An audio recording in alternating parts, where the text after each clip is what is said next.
All right, boys. I have some education for you all today. The Urban Dictionary defines edging as getting seconds away from climax and then stopping, waiting for a few seconds, and then starting again. Do this a few more times, then you are meant to have amazing climax and feel great. It's just like this game. Because we're going to be doing a little edging today. I'm a big fan of Edge's work in WWF in the Attitude Era. When he was on a team with Christian. Oh, I see where we're going. Okay. I think... oh, wait, I just got what you were saying. That's... Okay. I think... I was going to make a different joke about the Edge. I think the Edge from U2. God damn it, that was the one I was going to do. Has a long and storied guitar career. Fuck you guys. I'm still going to use my joke later. That's the same joke that Curtis just made, essentially. This game also has much of a syncopated delay. And where's the beanies? So we're like back outside of Baron. We have gotten very close to the climax of this game a few times, but not yet.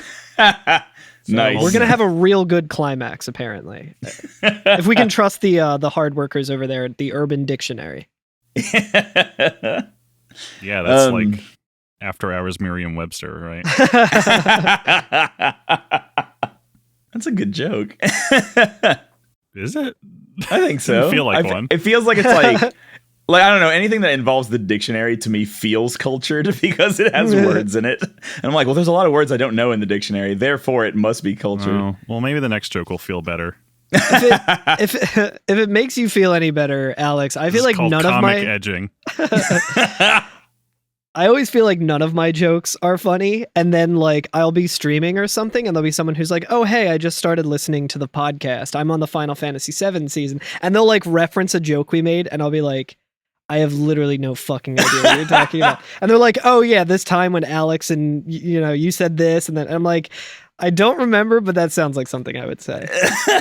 So I'm sure in like a year from now, someone's gonna bring up this conversation to me, and I'm just gonna. Not know what smile and nod politely. Speaking of which, I am Curtis. I think I'm Carl. I think I'm definitely Alex. Oh well, that's good. Let so me 2 out of 3. It's not bad. We have at least a 66% yeah rating. Yeah. And actually, what you can think? I was gonna say you think that you're Carl, so I would say we have at least 69%. Yeah, it's like a surety. not. Yeah, I mean, I can't be sure of anything anymore, but. That's fair. Quick, ask Carl something only he would know. I was going to say, Carl, what's the best Final Fantasy? But everybody knows that it's 8. Yeah, so that's an easy one. Final Fantasy VII Remake, of course. You fucker. You're off the pod. I'm off the pod. So we're back home, boys. We're back home. With little direction on where to go. We get Livin' La Vida, Final Fantasy 1. Just to talk to Sid's boys. Yeah. I think...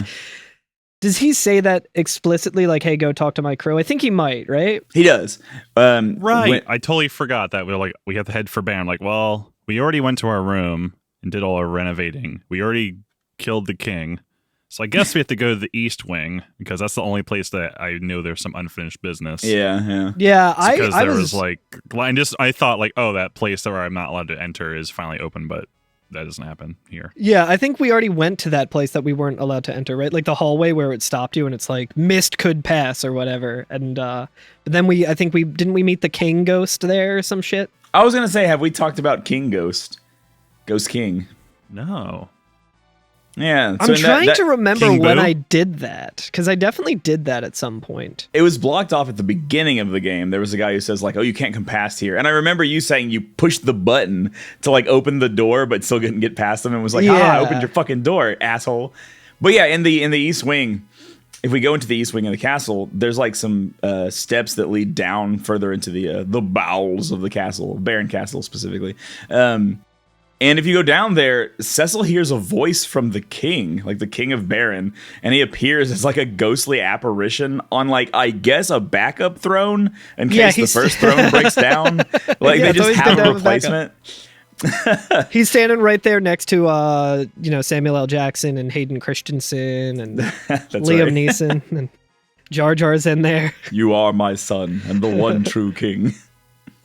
Mufasa. I didn't get this because as soon as they stepped out, I got interrupted by Sid's crew. Oh yeah, his boys. Oh, yeah. Anyway, So I think I did this at the... a different. I think I did this at a different point too, like not at this exact moment, because I was looking around for that area. Because I was like, oh, I probably have to talk to like the Ghost King again to see where to go next and tell him that, you know, I did the mission or whatever.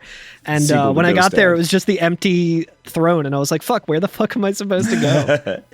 Yeah, he says there's nothing he can do for Cecil right now, but if you visit him again after the Fae March, then he'll lend us his power. Yes. I do remember that and being like, I have no fucking idea what that means. Well, we know what it is now because that's where Rydia has spent her life, I suppose.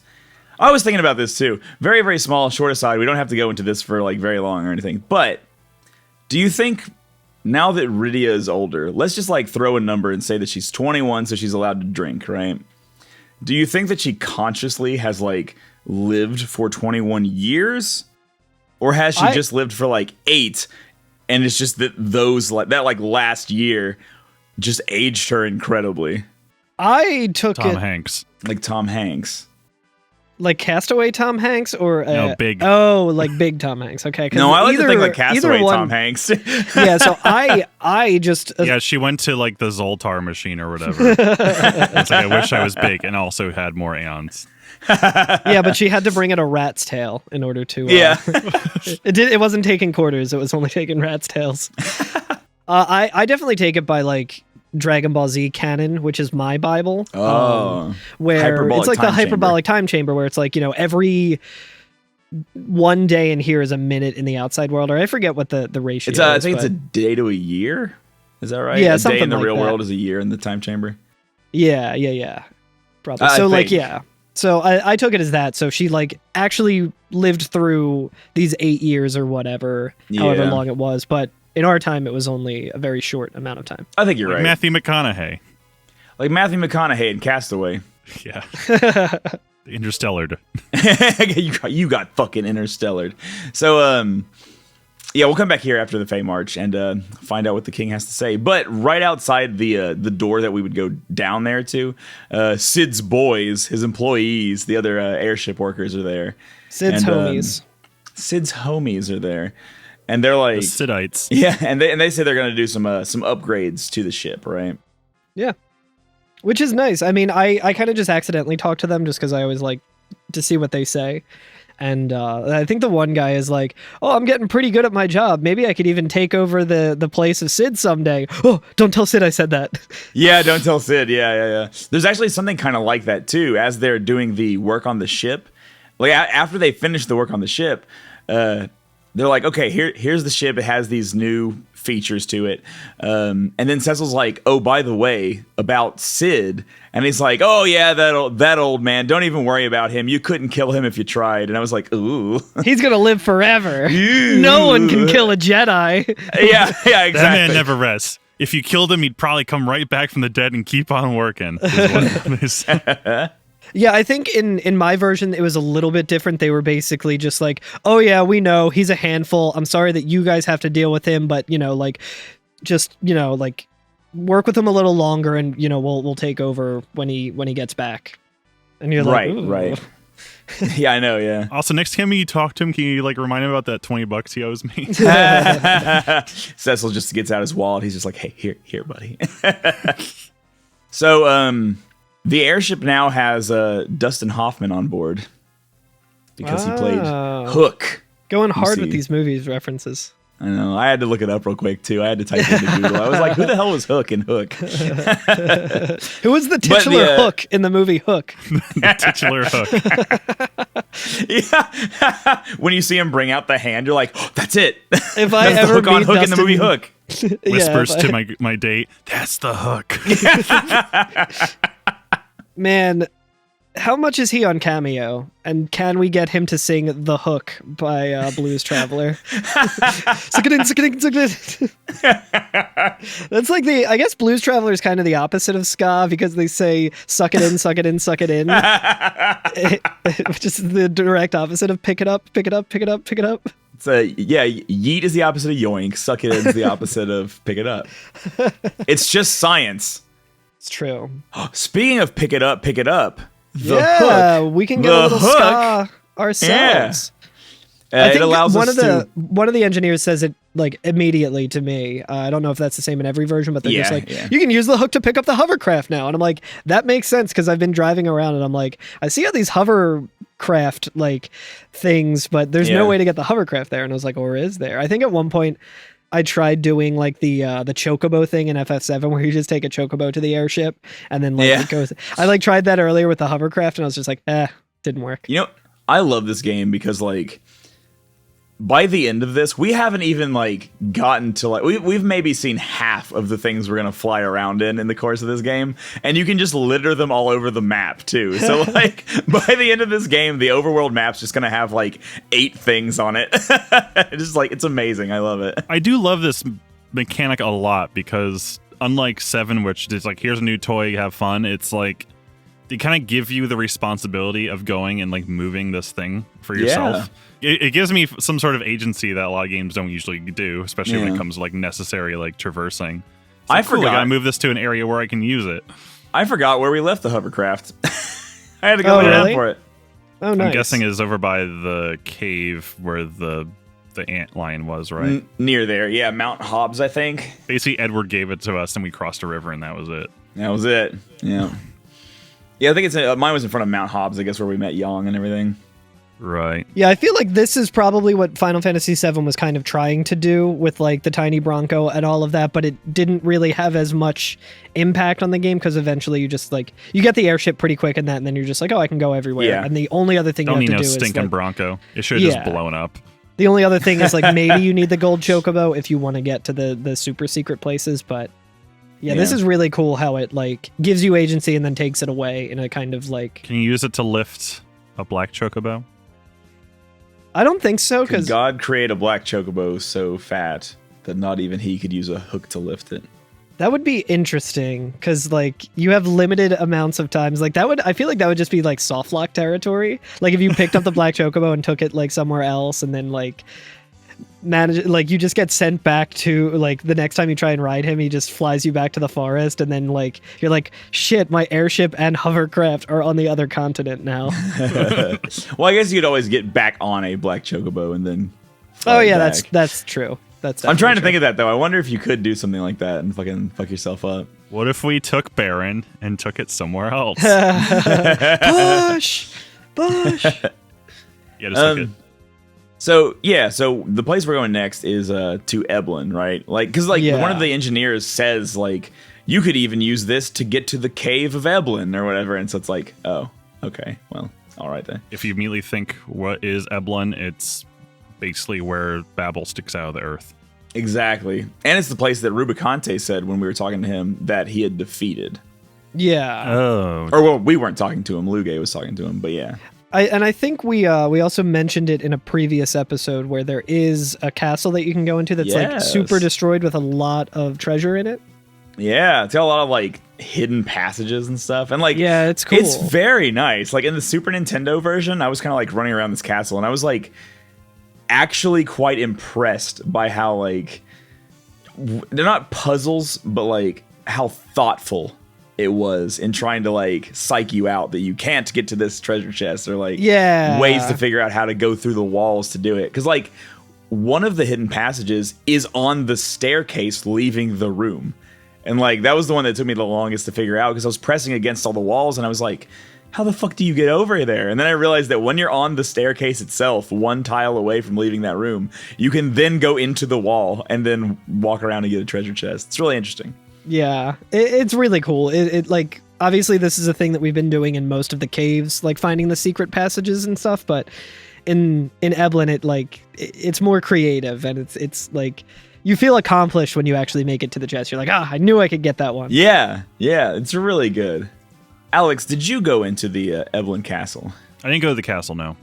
There's an item in there called the Ninja Sutra that I got out of a treasure chest. And I was like, I don't know what this does, but it's a usable item. And you use it and the music changes. And then whoever you have on the, like, as your party leader says, yow. And then I guess that's it. This is one of the pornography magazines. Of course. I was gonna say, yeah, is that Sutra, like I the see. guide to like sex positions for ninjas? I guess, yeah. Well, sutra means means thread, so it's actually just like ninjas knitting, I'm guessing. Yeah, I know that when I look at ninjas knitting, I'm like, whew, hot and Ouch. steamy. Watch out for those needles. Could you imagine wearing that scarf in the summertime? Oh, sweating already. So yeah, there's a few of them throughout the game. We already talked about Lustful Liho from the Dwarven castle. The lustful Argonian maid, yes. Yeah, Lustful Liho. GBA is just called The Magazine. Also known as Playboy Magazine. PlayStation version, they call it Smut. Porno Mag, Penthouse, Lustful Liho. And your mom threw away your best ninja porno. sutra. Oh, nice. There's a few of them. The magazine serves a purpose in the 3 version. After getting a copy, placing it on a stool in the developer's room causes it to be confiscated. Oh, wow. One of the requirements for getting the reach augment. Wow. I didn't know that.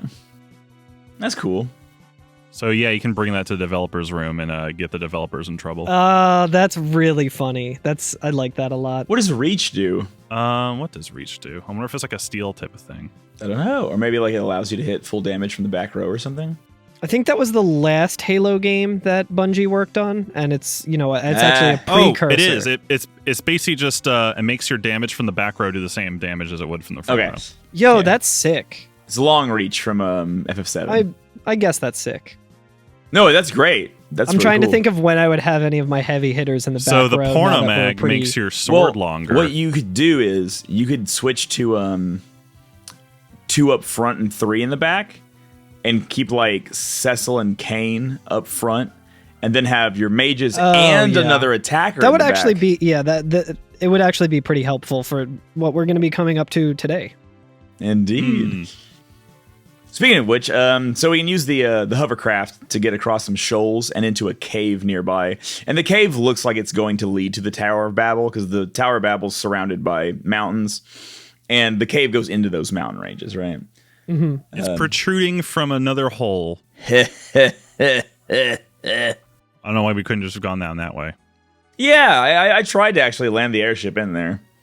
It did not work. Yeah, you would think that you could, but Maybe it was a serious updraft because of the. it's like a giant Dyson blade just with the big tower there. Breath of the Wild rules. It's like it's really hot down there. All that lava is creating the updraft, so you can't get down there. Anyway, yeah. So Cave of Eblan. the Cave of Eblan. E-flat land. This cave isn't too bad. I kind of like this cave, actually. There's a lot of like hidden areas. There's a lot of walking through the walls and getting stuff. Yeah, like on the first tile, like if you go to the right, there's like 2 secret chests. Yeah, like 2 rooms linked together. It was You got the remedy and a shuriken. Yeah, it was a pleasure to explore. Also, the enemies aren't too bad. Like they're like challenging, but not so bad that they're gonna like drain your resources. I felt. yeah, definitely. There's like golems and skelly boys, skulgers, I guess they were, right?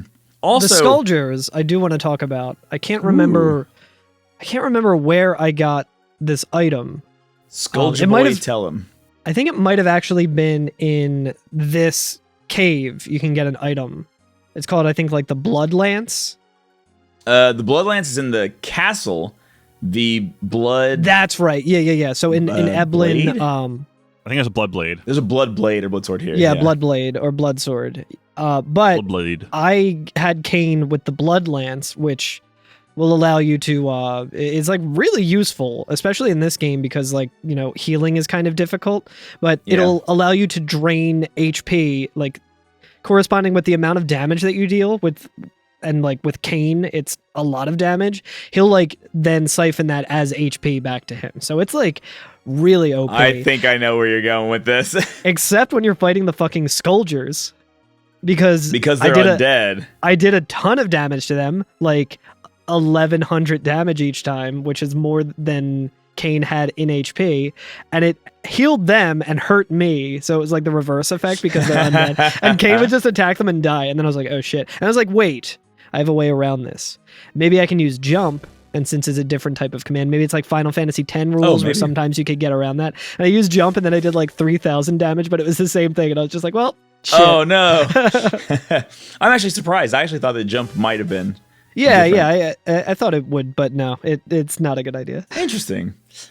Yeah, what else did They've got skulls, but they're not a Skulger.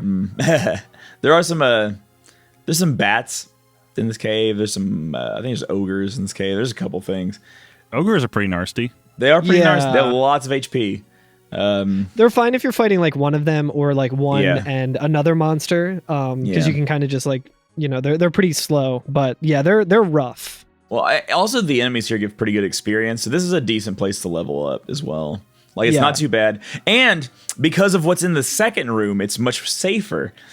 So after we do the first cavern of the cave, we go into the second area, and it's like a little town. It's all the people who've escaped from Eblin have moved here. Oh yes, the Gorons. The Gorons, that's right. But yeah, like the castle of ninjas have. I don't know the music well enough. I forget the name of the instrument. I forget the name of the instrument, but it's like a drum that has Wiro? like. No. It's like a drum that has like a waxy straw coming from it, and you like rub on the straw, and it makes like a very strange like. Yeah, it's when you have an empty soda drink, and you just go. Yeah. It's similar to that, but like it's like an actual. Instrument? I used to sell them. I worked at a world music store, but wait, instead of looking at I was gonna say drum with wax stick. Let's see. Zildjian drumstick wax. There it is. Zildjian is just a brand. A Quaker. How do you spell that? Whacker. Cuica. A Quaker. I don't know if I pronounced that correctly. I used to sell them and I probably pronounced it that way, but I'm also a dumbass. I swear to God, we've talked about this on like the first season at some point. Probably. May have. I'm getting severe deja vu. Anyway, that is not in this town. It might be. So this is all the ninjas from Eblin Castle.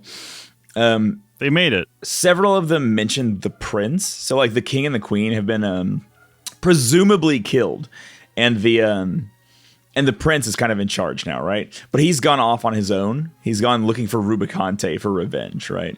And so like we meet Tell's gone, so we need another guy with a axe to grind. Yeah. So basically everybody in the cave is kind of like, hey, if you go see the prince, if you find him, like, keep him from doing anything stupid, because he's gone off to fight Rubicante, and like, who knows if he can beat Rubicante. But there's like various injured, right? There's like a room of all the sick people and injured from the castle. Yeah, there's like a sick bay kind of thing going on. There's an inn, and the inn is important that if you want to do some grinding here, you can just go fight a whole bunch, come back, go to the inn. No big deal. So I actually did that a little bit. Yeah. I think it was like 700 gil, which is a little expensive. I think there's also, I might be thinking about later on, I think there's like a place where you can just use a tent somewhere kind of close. So there is. I was like, probably would have been cheaper. I didn't have a lot of tents. But I think you can buy them here actually, so. Yeah. Anyway. So there's the old man in the sick bay. He says, I am Seneschal. Yeah. I am the Seneschal. Well, how do you say that? I don't know. Seneschal? I saw his name and I was like, I don't know how to say this. A Christian shawl. But yes, he's like, I am the Seneschal of Eblin's royal house. I know his young highness well. He has an ill tongue, yes, but he's a kind man and a benevolent prince. He has been overseeing the excavation of a tunnel to the Tower of Babel that we might avenge our fallen king and queen. I have not seen him for some time now, though I pray he's not done something rash again. I do like this build-up to the prince, because we're like hearing about this ninja prince or whatever, who's like this powerful tactical leader or whatever, and we're like gonna meet him soon. Like, I like this kind of like hearing about a character before we meet them, and then seeing how they measure up to our expectations. Oh yeah. That's how I felt about Big Hat Logan in Dark Souls. I kept seeing like item descriptions about him. I'm like, yo, I want to meet this big hat guy. His hat actually is that big. And then I saw that he had a big hat. I was like, holy shit, I know this guy. The tales were true. So yeah, then we proceed through the cave. Is there anything else you want to talk about in this cave? It's more cave. It's just more cave. Just more cave. There are some fallen like ninja soldiers on our way through. True, yeah. So like maybe like the prince traveled with like a clan or like a troop kind of going through. Yeah. And maybe they fell, and they're kind of along the way they kind of give us warning, like, please stop his highness or his young highness. His young highness, he is blinded by his anger, and just a lot of people just like we shouldn't be going for revenge. This is a bad idea. Yeah, right. And when we get to the end of the cavern, we see him. We see the prince, and he is with Rubicante. Yeah, the spicy boy. Quick before we get there, there is a save spot halfway through this cave that has a hidden room on the right. Yeah. On mine, there was a tombstone, but I couldn't figure out how to interact with it. Me either. It looks like you should be able to read like a tombstone here. Yeah. But I'm guessing it's maybe just to imply that this is where we find the blood sword or blood blade. And so maybe this is like supposed to just be some kind of storytelling, like the sword belonged to someone who was buried here. It could be. Maybe that's my assumption. It says here lies Link. Flavor text. Yeah. Are you looking it up? I am. Here lies Erdrick. Got his ass again. Anyone know what it is? People say decoration. Someone says may Link rest in peace. Okay. Nice. I'm glad that we are making the same joke probably 20 years after that person did. Yeah. Edge's Ninja Cat mittens. All right. Well, funny. You're right, though. Y'all. There is a big tombstone there. Very weird. But either way, when we reach the, it's kind of a windy, like kind of twisty cave. It kind of does this weird ziggy-zaggy up and down. You go between two kind of screens, but yeah, you can get a little disorienting. It can. Thankfully, there's a lot of chests. There are multiple ways through it, though. So at least, like, regardless of which way you pick, you're probably going toward the exit in some manner. Right. But yeah, so we get to the end. Rubicante and the prince are here, right? Yeah, it's got this edgelord, white-haired guy with a scarf around his mouth. Edgelord, you say? So he is actually a lord. It's true, and they have a very like M. Bison from Street Fighter kind of moment or whatever. Where like this prince is like, yo, you're going to pay for what you did to Eblin. And he's like, I don't know who you are. Who are you? And he's like, oh, you destroyed my whole like village or whatever. And he's like, I don't know where that is. I don't know what you're talking about. And it reminded me of the Street Fighter movie where he's like, for you, it was the worst day of your life. For me, it was a Tuesday. Yeah, dude, so good. I thought the same thing. Yeah. Avengers had a moment like that too. It was like, you took everything from me. Like, I don't even know who you are. Like, also, yeah, I remember that. Yeah, you're right. Timeline character, so it's fine. Yeah. But yeah, anyway, so Edge, Prince of Eblin. He's Edge, the Prince of Eblin. Hell yeah. Is that his real name, you think? Is the Edge the name of the guy from U2? Yeah, but he's in a band. I can believe this guy's in a band with Edward. Yeah, they were in the Spin Doctors. They wrote a song about themselves. The two princes. Exactly. Carl, very nice. I'm sorry for ruining your joke by explaining it, but No, that's completely fine. I feel like it would have probably gone over most people's heads. No, I heard that. I was like, stupid it was. That is a deep cut that's like specifically made for me. So like, thank you for that. A band formerly known as Princes. And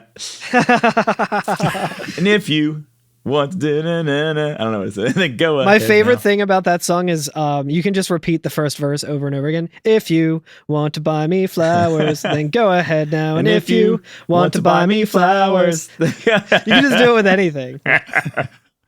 Sucking on a chili dog. Just go ahead now. Sucking on a chili dog now. Just go ahead now.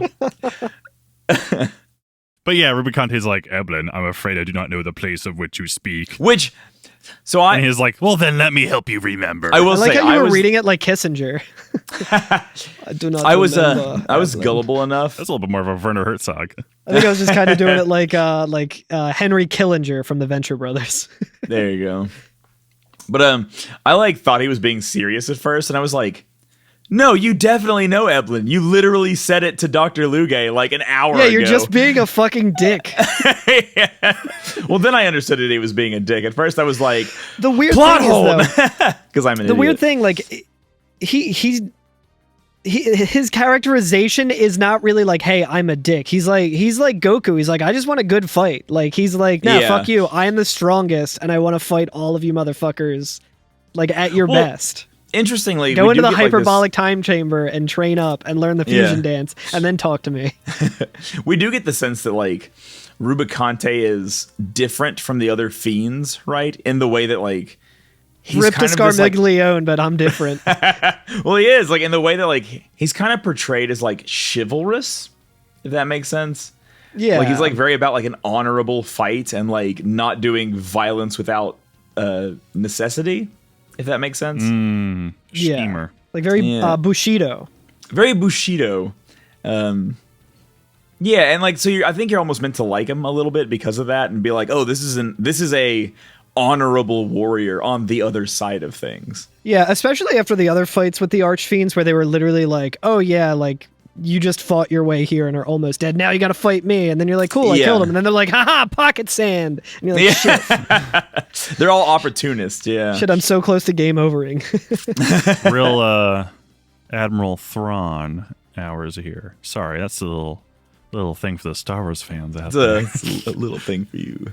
Yeah, live long and prosper. He's one of those like really interesting villains in the Star Wars universe that people love because he is like very honorable and like if someone outsmarts him, is like, yes, good show. I'll let you have your meager reward this time. Like he's very tactical. That feels like he was from the books that are not canon, right?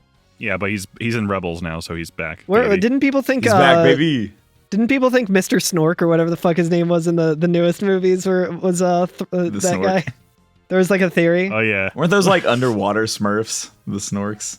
Yeah. Oh god, I forgot about the Snorks. They're just wet Smurfs. Well, I know who's not wet because he's dry from all the heat. Yeah, it's Ruby Tuesday. it's Ruby Tuesday on Monday. Yeah. So like you said, Edge says, "Then let me help you remember, Eblin," and then they get into a fight together, right? Yeah. This is another scripted fight. But he can't do anything to him. Like, Edge loses to Rubicante pretty fucking handily. Yeah. This is cool to show off, like, what the Edge can do. I keep saying the Edge. It's just Edge. I think we should just call him the Edge. But he does, like, a cool, like, sweep attack that, like, just completely engulfs everything in fire. Like, he has, like, a magical blade, which is really neat. How far away do you think Edge and Rubicante are standing? Do you think he's standing 6 feet from the Edge and thinking maybe 6 feet ain't so far down? I think he's on the edge. The edge. The edge. The edge. The edge of glory. Wait, speaking of Edge and music, do you guys know about Alter Bridge? I do know about Alter Bridge. Alter Bridge was Edge from WWE's like band, and I think like wait. What? Yeah, you didn't know that? No, I knew that Mark Tremonti from Creed was in it. Wait, let me see. Performed by then newly established band. Maybe it wasn't his band. Let me see. I need to look into this. I'm doing the thing that I always do where I say something confidently that I've always believed for years, but it might not be. I mean, you may be right. I don't know anything about WWE. I know that Alter Bridge was his like entrance theme at one point, but I thought he was in I know Jericho was in a band, Fozzy, I think, right? Bear? Yes. Yeah, the song Metalingus was his intro song. Is on this day. I actually liked Alter Bridge back in the day. I haven't listened to him since they came out with that. But all right, let's look see. At the Edge's Wikipedia page, and it doesn't seem like he has any like music involvement except I think I just music videos. Yeah, no, I've just been believing that. I guess he kind of looks like a little bit like Chris Jericho. When I watched wrestling, they both had the long hair. I think they were both heels. The egg. Okay. Anyway, the point of this story is that the Butcher from AEW is in Every Time I Die. What? Oh, damn! Really? I said Rubicante says, "Pitiful. Allow me to show you real flame." Oh, and then he does. He fucks Edge right up. He flashes him and then casts Inferno. So, can we talk a little bit about Rubicante in the 3D version very specifically? Take it away. I don't like his proportions. I'm not like the human body is a beautiful thing, right? But like I don't like it. So Rubicante has this robe, right? He has this robe on. And when he has it closed, he's sticking like one bare leg out of it, just like forward, so you can just see his like tasty gams just sticking out. and his head is like burned or something, so it's all like dark red, and he has like this like red cap on. And then there's just this like flesh leg that doesn't have any shoes or anything, just sticking out of his cape. And then in the 3D version, when he opens his cape, he has a very sculpted naked body that just like gradients from red into like white skin tone or whatever, right around the dick area. And like he's very bulgy, and the way he exposes himself to you is very like flashery. And also, Carl, what the fuck did you just post in the fucking I haven't seen this meme in a while. Me neither. No, I was trying to look up what Curtis is talking about to get a better understanding of it, and I found an ancient meme where it's who was it originally? I think it was the spy it's from TF2. Yeah, Team Fortress 2 spy, and it has like all the cigarettes in his mouth, and it just says "gentleman." Someone which like I think is a reference to something else, like the guy I forgot the iconic person who was like smokes like 100 cigarettes at a time or whatever. That also was referenced in The Simpsons at some point. Yeah. But it's someone did some very good fan art of I'm that looking at meme, it right now. but I'm it's looking at it right Rubicante, now. which is fucking great. Yeah, but yeah, the one in the 3D game kind of gives off just Erebus Elba and Cat's energy, where it's like, dude, you're just straight up nude. I've gone deeper into it, and apparently it ties into a meme video from like 13 years ago. So I'll post that. We'll talk about that in a bit. That artwork you just shared, Curtis, is great. This is good radio. Yeah, Carl, what do you post? Okay, the thing that I've learned is that there is so much good Rubicante fan art. Everyone fucking loves Rubicante, and how could you blame anyone? Yeah, he's quite tall. He's got leg. He's tall, dark, and got handsome. so much leg. He also has so much torso. He's just so much. He's so much. Someone drew a Rubicante Seymour crossover fan art. That's pretty cool. Pretty neat, y'all. Seymour Skinner. So it's cool that there's other people who like Final Fantasy. He just dresses like a Tool album cover, honestly. No, he really does. This is Alex Gray's fashion line. Fucking Rubicante. But like, actually though, like when I think about it, like I kid around, but I actually think that because of like the slight uncomfortableness of his character design, it's actually an incredibly good character design. Like he's very hellish. You know what I mean? Like he's scary. And the fact that he just like fucks Edge up immediately makes him even scarier. Yeah, he's cool. And then he leaves him. He says, "You've strength worthy enough of pride, but not nearly enough to think of challenging me. Hone your skills, and I'll look forward to facing you again when you have." And it's like, whoa, he just wants the battle. He wants the thrill. The thrill of the fight. That's right. Yeah, I'm always a sucker for that kind of shit, especially after like every other Archfiend was like, I'm going to take you to hell with me. I'll see you in hell. He's just like, all right, I just kicked your ass, but it's very like Uma Thurman in Kill Bill. When she kills Vivica A. Fox, and then she like her daughter sees it and she's like, sorry, I didn't want you to see that, but when you're old enough and you want to come after me, I'll be waiting for you. Like such a good fucking scene. Anyway, so he leaves, Edge is injured, and Edge is like trying to get back up and go fight him. And he's like, oh, come back here. And the party runs up to him and is like, yo, you got thoroughly whipped. You need to chill out a little bit, buddy. But and he kind of like yells at the party. He's like, shut the fuck up. Like, I want to go fight this guy. Leave me alone. Yeah. And Rydia, having just seen like Yang just died, and then Sid just died, is like, yo, I cannot deal with another person just being like, fuck it, and just getting killed again immediately because they're being an idiot, right? And so she's like starts to cry, and he's like, don't do that. Don't cry. I'm sorry. I won't do it. I promise. I won't do it. I'm sorry. And so he feels bad about it. And right here already, we start to get this little bit of like, okay, Rydia and Edge are gonna like have a back and forth together, and they constantly do throughout the course of the game. And I like that. The like there's this new guy, and Rydia has been gone for so long, you know what I mean? That like she hasn't like developed like this intricate personality in the same way a lot of the other characters have, because we haven't had her as long. And I like that. I think that this helps for that as well. So I think this is pretty good writing here. Yeah. But yeah, we convinced him to kind of chill out with the ego and the pride revenge and like team up with us because we've been through this shit we've been through this shit together, and we should probably get the crystals before things get even worse. Yeah. Look, buddy, we've unsuccessfully guarded 7 crystals at this point. I think we know what we're doing. Listen, dude. each one of us has been exactly where you are. Like, I'm going to fuck up this particular person that I don't like. Has not gone well for any of us.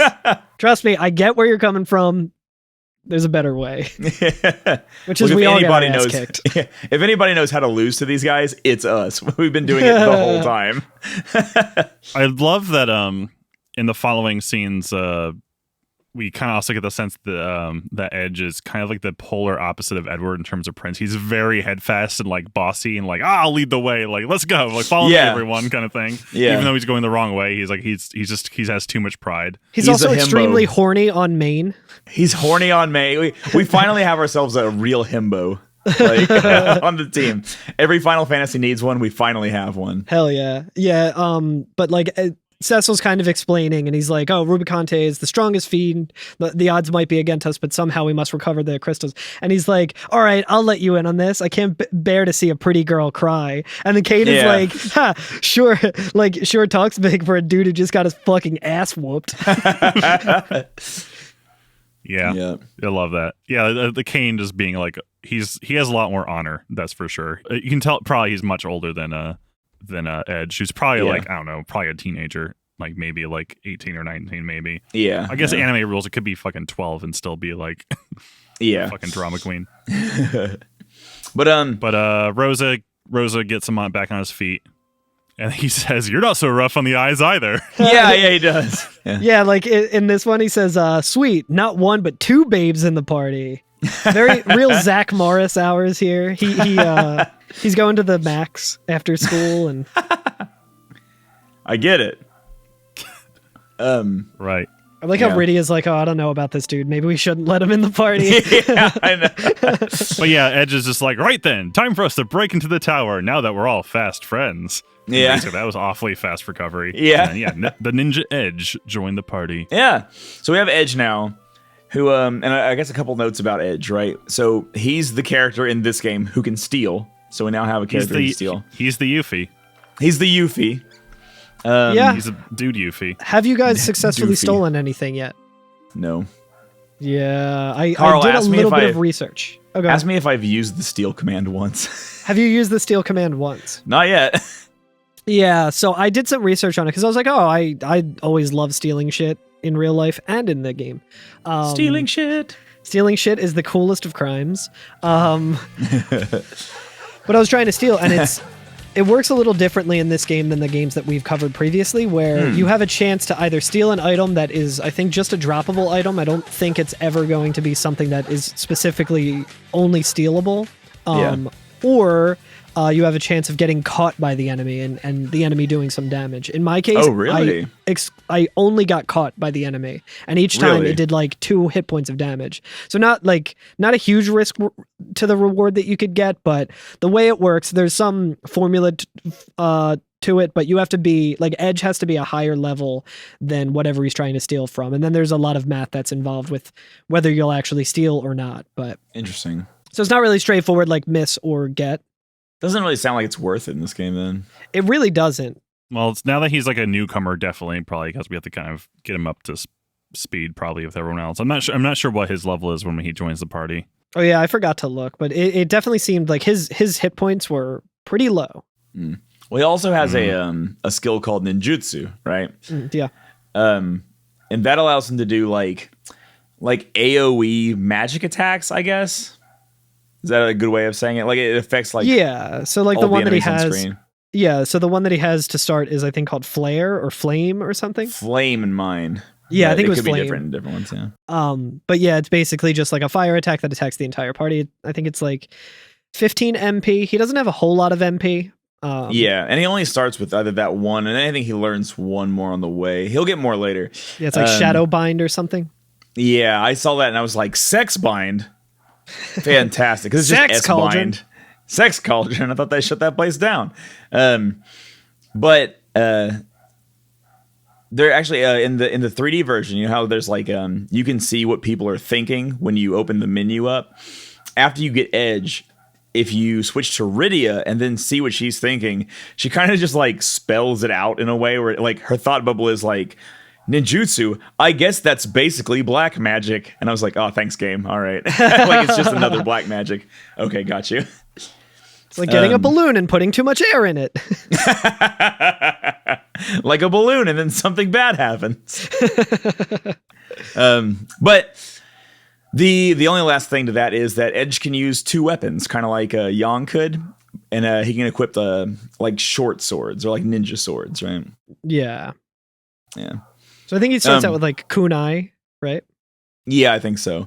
And he gets some other ones as you go. There's also some stuff in the shop in the cave ninja town that you can buy for him as well. Yeah. And the last thing, he can throw items. Mm-hmm. So we finally have throw again in this game. And so you can throw weapons that you want to get rid of, I guess. Oh, and shurikens and things like that. Shurikens. Yes. Yes. Yes. So and that is Edge. And then after that, we leave the cave, but instead of heading outside, we are now inside the Tower of Babel, which is going to be a whole fucking thing. So should we take a little break before we climb up that tower? It's a big tower. It is a big tower with a confusing way of getting in. Yep. Which I thought would be more relevant to the tower itself.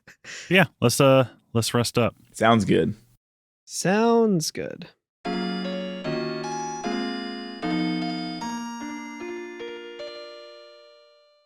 So we're back and we're getting real meta this time. I think not last episode, this episode that we recorded, we were talking quite a bit about the Dragon Ball Z hyperbolic time chamber. So we decided to actually experiment with that a little bit. So in what feels like only 5 seconds worth of a break tune to the dear listener, for us feels like 3 days or something, 2 days. I forget. At least 2 other podcasts, I believe. In the meantime, I have achieved Super Saiyan level 2. Hell yeah. So I am ready to fight in the Cell games now. I got the weird Super Saiyan level that's like between 2 and 3, I think, where like I get extremely jacked, but also very slow. And it actually ends up not being that good of a form. Does this have anything to do with edging? Yeah, it's just like edging. Yes. You're edging on Super Saiyan 3. Slow and strong.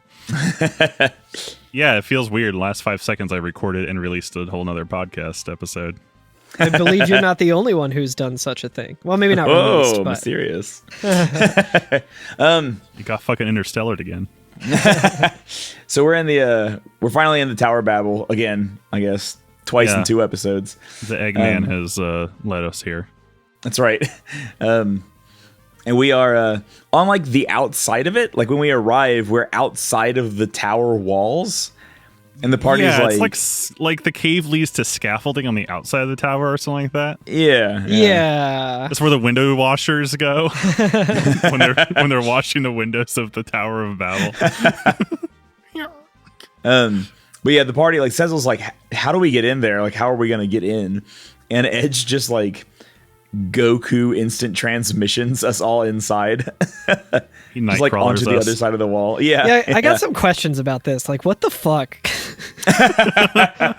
Does he just, like, crawl through a vent or something? Like, I know he's, like, a ninja, so he can... I don't know, maybe he, like, put his back against the wall, and then it was, like, it flipped. Yeah. Well, in the 3D version, at least, he literally just, like, warps. He, like, turns into lines and then appears on the other side of the wall. Yeah, it's the anime version of getting beamed up. Yeah. Yeah, I want to know more about this power. Because it seems to only be used here. Well, according to Rydia, ninjutsu's like black magic. Oh, that's true. That is true. It's secret ninja shit. I'm sure Naruto goes into it. It's ninja shit. It's ninja shit you wouldn't understand. I love it. It's just like, you forgot you're with a ninja. Here we go. Here we go. Let's go. And then we do basically warp pipe over there. Yeah, and then we continue our trek up the tower. I can only imagine him holding 4 characters under, like 2 characters under each arm as he does that. But after that, we continue our climb of the tower, right? Like thinking and hoping that the crystals are up top. Yeah. Second time's a charm. That's right. And enemies are hard up here. The enemies can be kind of tough. I didn't think they were too bad. It took me a while. I immediately got hit with like these emerald golem. I don't know what they're actually called, but the emerald colored golems and knights. Yeah. And they immediately cast sap and stuff. And yeah, it's rough.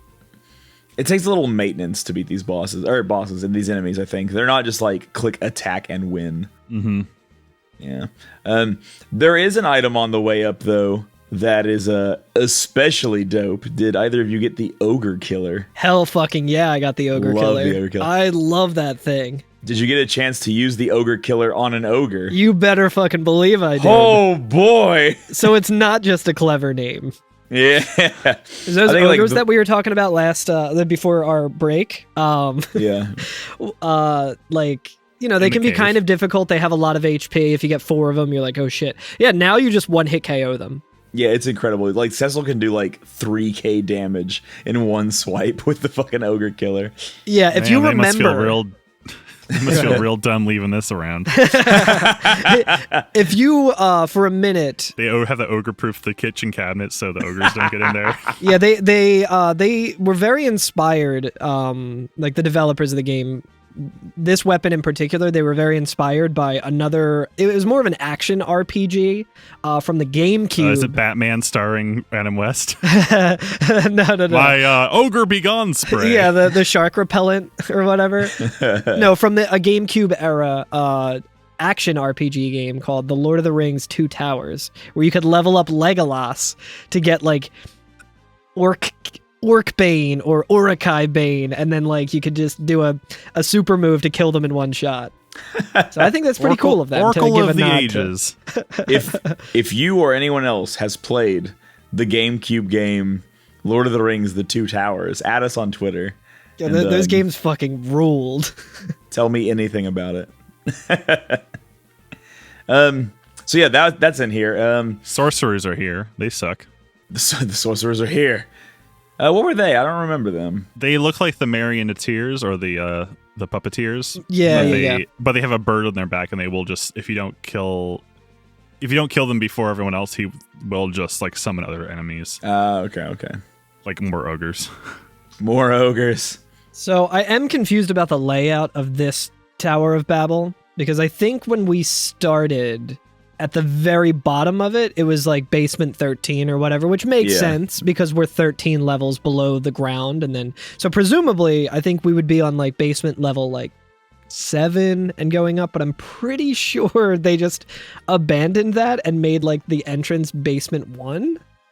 And then as you go up, it became like basement 2. So like the higher you go, floor 1, 2. I'm pretty sure. I might be wrong. Yeah, when we entered, that's correct. So when we... Oh, that's a really good question. Like, so we at least enter at basement 1. I don't know what the floor above basement 1 is. I was gonna say the floor above basement 1 should be 1. Yeah, it's the lobby. Or it's the L. lobby. L. Yeah. Or L. Yeah. Or G. I guess in just, some places. Just P for parking. Like the 1. Yeah, like I went into the elevator and I was hitting the button for P to try to go to the rooftop pool, but I guess you have to have like like a swipe card to or a key. Yeah. Do you think there is a pool on top of Tower of Babel? I would hope so. What's the fucking point if not? Imagine how luxurious it would feel swimming in a pool at that height. That little oxygen. I don't think I'll ever know. It's heated by the power of the crystals. Yeah, that's why Golbez is gathering all the crystals to get a jacuzzi situation going. Yeah, he's got to get those bubbles in it.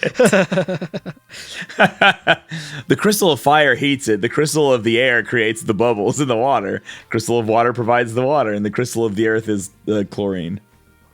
Boom. Got it. Rooftop pool. Sand. It's the sand that gets stuck in it. So I really don't have anything else to say about the climb other than it is the Tower of Babel from before. It's a little windy. It is a different layout. I actually sometimes get confused if I'm going up or down because the Wii version the stairs aren't quite clear. There actually aren't stairs. It's just a door, and then you're on another floor. Yeah. It's kind of one of those situations where you have to pay attention to which floor you were on and then which floor comes next, which I was bad at. And again, I mean, it could be a thing that I thought we were going up when we were actually going down or something, which is why it threw off. But I don't know. It's confusing and it doesn't really matter. It's a fucking dungeon. Yeah. I'm just getting I will have a nitpicky. massive problem with this dungeon that I will explain in a little while. Sure. I think there is a save point here at some somewhere, which is pretty There's helpful. two doors next to each other, and I think there's a save point in one of them. Which is important because there is a set of bosses coming up. Yeah. And I think the only other thing... One of the rooms has like a weird, what looks like a teleporter in the middle of the room, and but doesn't do anything. I guess maybe that's where the teleporter for Dr. Luge comes to. Yeah, maybe. Yeah, I'm looking on the fandom page now for it, just to kind of refresh my memory of this very confusing section of dungeon. And I think it says, oh no, this might be never mind. That's the thing that we already talked about, the non-functional warper. Non-functional warper. I thought that was about that weird thing that I was like, surely this will do something. It's like the tombstone from Before Break. Remind me to name my next EP non-functional warper. Non-functional whooper. Non-functional whooper. Hell yeah. We call that a quagsire, baby. Hey, got him. Tweet Whooper at us if you are not ashamed of Whooper. I love Whooper so much. We stan. Yeah, I think the only other thing that I noticed in my version of it felt like the battles were a little harder.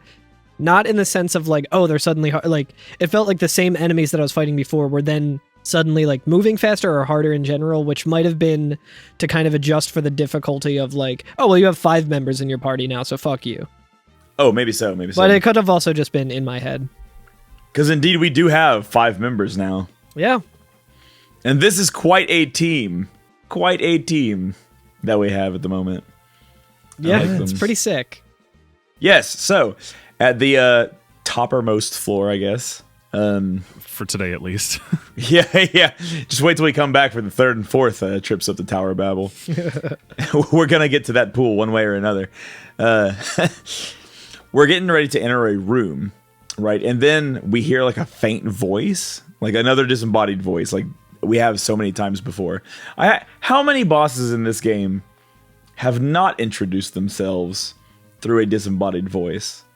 Do you think it's more or less than those who have? I think it's probably more, honestly. You think so? Yeah. Show up. Yeah, the Mist Dragon told us to piss off before we even saw it. Yeah.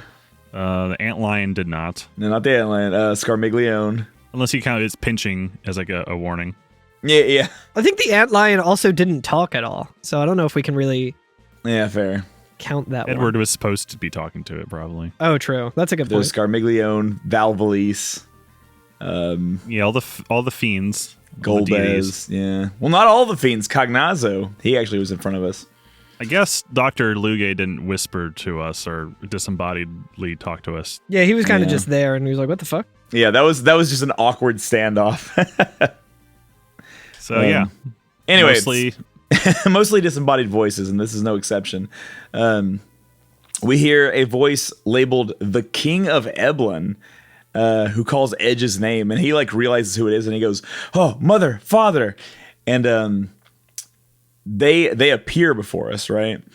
And they say, "Thank goodness you're all right." And he's like, "Oh my gosh, and you?"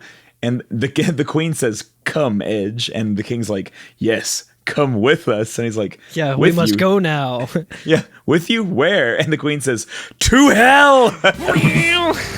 We've been hanging out with Scarmiglione and he rules. Yeah, you're gonna love it in hell. You're gonna love it in hell. Egg, watch out. And then we're in battle. And then we're in battle. Oh And, gosh, yeah. Their character designs, they're like these kind of Oh, abominations. so cool.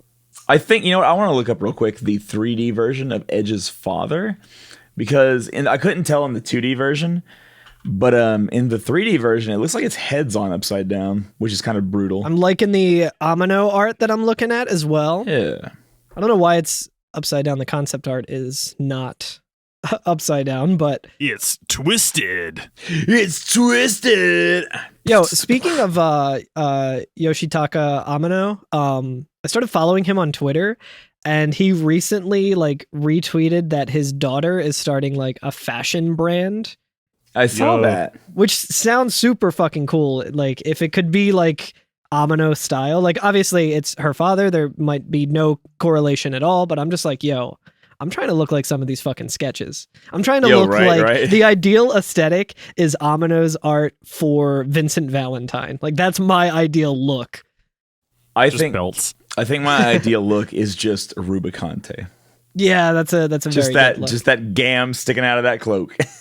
Yeah, these the king and queen are looking cool as hell. I can see why they won their fair and balanced election. The queen is cool. She's like a naga, like a snake person, right? Mm-hmm. Yeah, Kinda with wild. Rouge the Bat wings on her face. On her face, yeah. yeah. And the king is like a big ogre chimera thing. He kind of, much like every game we've played, there seems to be like one boss that looks like it's stitched together from other bosses. Yeah. Like all his limbs look like they're from other beasts. Yeah. This is Hojo Part 2, I think. Oh yeah. Or what was like what was the boss enemy in the safe at the Shinra Oh Mansion? yeah. Oh yeah, the that you lost fight. number, I think, right? Lost Yeah. number, yeah. That's just like two dudes, not dudes, but It's just two things. dudes. This boss ain't shit. He's just two dudes. That's me talking about Ornstein and Smo. And then I get fucking bodied by them. I'm gonna say, if you ever go back to Dark Souls, I'm gonna say that when you get to Ornstein and Smo, be like, Carl, it's easy. It's just two dudes. Dudes rock. Dudes do indeed rock. But yeah, we're at an impasse here where the Edge is very distraught. Yeah, because he's Seeing having his to fight his parents. What's happened to you? Yeah, King Bono and Queen U2 are not being very kind to us. This is a game. This is e-girl and podcaster boyfriend of this game. I feel like they're pretty. They're not too hard. I feel like it's kind of like a not a joke battle, not necessarily a storyline battle, because they can do damage to you. And in the 3D version, they're a little bit harder. But I feel like it's more of just a plot battle that you're also supposed to keep up with the battle. I am legitimately confused as to what like is supposed to happen here, because I kind of just took it as, you know, you would expect a boss battle to go, and just started going all in, using spells, using precious MP that I probably didn't need to, and like I was like casting haste and stuff, and then it became very apparent that like, oh, this battle's just gonna end. Yeah, right. So I don't know the specifics of like what triggers it, or if you have to deal damage, or if you can just do nothing and it ends up the same way. You have to deal so much damage. So actually, I looked this up, and really the quickest way to beat it is just to not attack. Oh, really? Wow. Yeah, they will.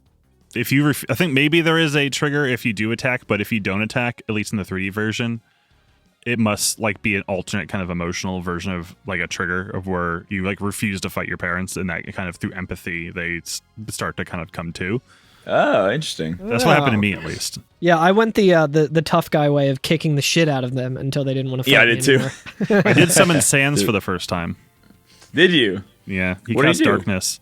Oh, that's it. Yeah, I need to teach him. I need to use him more. This is my first time.